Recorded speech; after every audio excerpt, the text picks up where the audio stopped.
কোরআনের বাণী। কোরআনের ভাষায় সবচেয়ে বড় জালিম যারা। কোরআনুল কারিমের অনুবাদ ও সংক্ষিপ্ত ব্যাখ্যা। সূরা আনাম আয়াত 2021। পরম করুণাময় অসীম দয়ালু আল্লাহর নামে। সরল অনুবাদ। 20 যাদেরকে আমি কিতাব ঐশী গ্রন্থ দিয়েছি তারা তাকে সেই রূপ চেনে যেরূপ তাদের সন্তানদেরকে চেনে। যারা নিজেদের ক্ষতি করেছে তারা বিশ্বাস করবে না। 21 আর যে ব্যক্তি আল্লাহ সম্বন্ধে মিথ্যা রচনা করে অথবা তার আয়াতসমূহকে মিথ্যাজ্ঞান করে তার থেকে অধিক জালেম অত্যাচারী আর কে?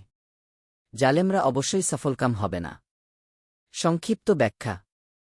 সূরা আনামের এই 20 আয়াতেতে সর্বনাম তাকে এর লক্ষ্যস্থল হল রাসূল সাল্লাল্লাহু আলাইহি ওয়াসাল্লাম। অর্থাৎ কিতাবধারীরা রাসূল সাল্লাল্লাহু আলাইহি ওয়াসাল্লামকে ওইভাবেই চিনত যেভাবে তারা তাদের ছেলেদেরকে চিনত।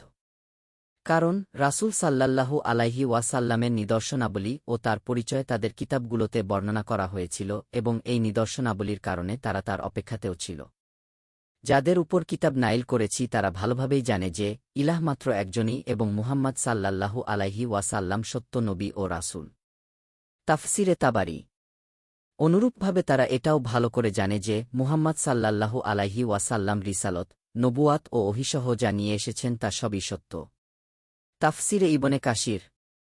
আয়াতের শেষাংশে বলা হয়েছে যে এভাবে সত্য জানার পরও তাদের মধ্যে যারা ঈমান আনে না তারা বড়ই ক্ষতির মধ্যে রয়েছে।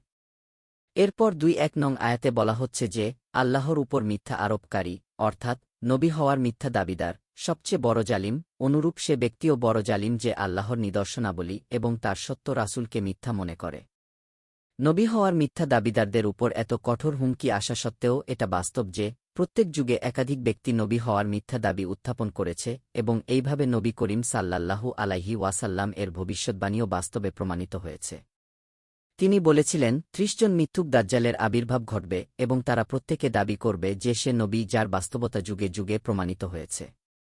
আর এসব মিথ্যা দাবিদারকে কিছু মানুষ বিশ্বাসও করেছে।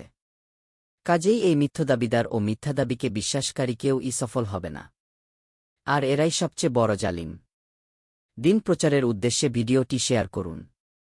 লাইক, কমেন্ট, ফলো এবং চ্যানেলটি সাবস্ক্রাইব করে পাশে থাকবেন।